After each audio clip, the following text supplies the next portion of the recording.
एक बार गिद्धों का झुंड उड़ता उड़ता एक टापू पर जा पहुंचा। टापू समुद्र के बीचों बीच स्थित था। वहां ढेर सारी मछलियां, मेढक और समुद्री जीव थे। इस प्रकार गिद्धों को वहां खाने पीने की कोई कमी नहीं थी। सबसे अच्छी बात तो यह थी कि वहां गिद्धों का शिकार करने वाला कोई जंगली जानवर भी नहीं था। गिद्ध वहां बहुत खुश थे। इतना आराम का जीवन उन्होंने पहले देखा नहीं था। उस झुंड में अधिकांश गिद्ध युवा थे। वे सोचने लगे कि अब जीवन भर इसी टापू पर रहना है और यहां से कहीं नहीं जाना, क्योंकि इतना आरामदायक जीवन कहीं नहीं मिलेगा। लेकिन उन सब के बीच में एक बूढ़ा गिद्ध भी था। वह जब युवा गिद्धों को देखता तो चिंता में पड़ जाता। वह सोचता कि यहाँ के आरामदायक जीवन का इन युवा गिद्धों पर क्या असर पड़ेगा।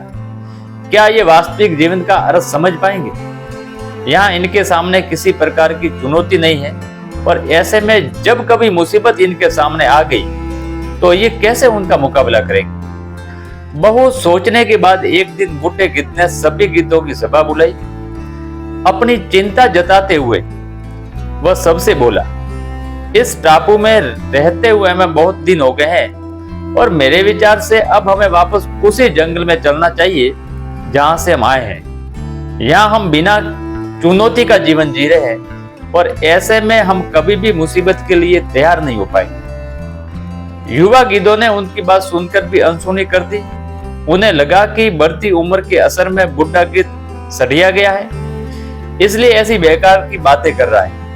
उन्होंने टापू की आराम की जिंदगी छोड़कर जाने से मना कर दिया।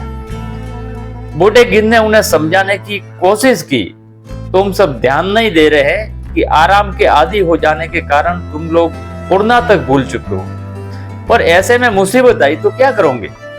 मेरी बात मानो, मेरे साथ चलो। लेकिन किसी ने बूढ़े गिद्ध की बात नहीं सुनी। बूढ़ा गिद्ध अकेला ही वहां से चला गया। कुछ महीने बीते। एक दिन बूढ़े गिद्ध ने टापू पर गए गिद्धों की खोज खबर लेने की सोची, और उड़ता उड़ता उस टापू पर पहुंचा। टापू पर जाकर उसने देखा कि वहां का नजारा बदला हुआ था। जहां देखो वहां गिद्धों की लाशें पड़ी थी। कई गिद्ध लहूलुहान और घायल पड़े थे। हैरान बूढ़े गिद्ध ने एक घायल गिद्ध से पूछा कि ये क्या हो गया? तुम लोगों की हालत कैसे हुई?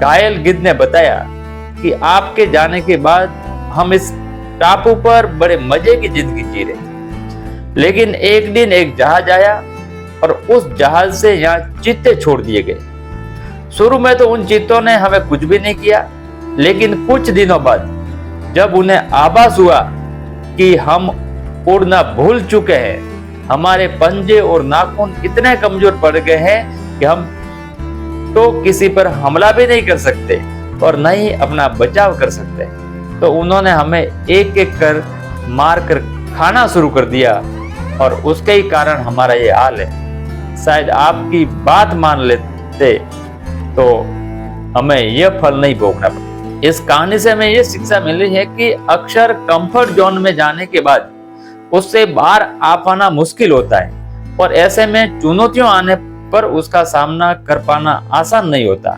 इसलिए कभी भी कंफर्ट जोन में जाकर खुश न हो जाए।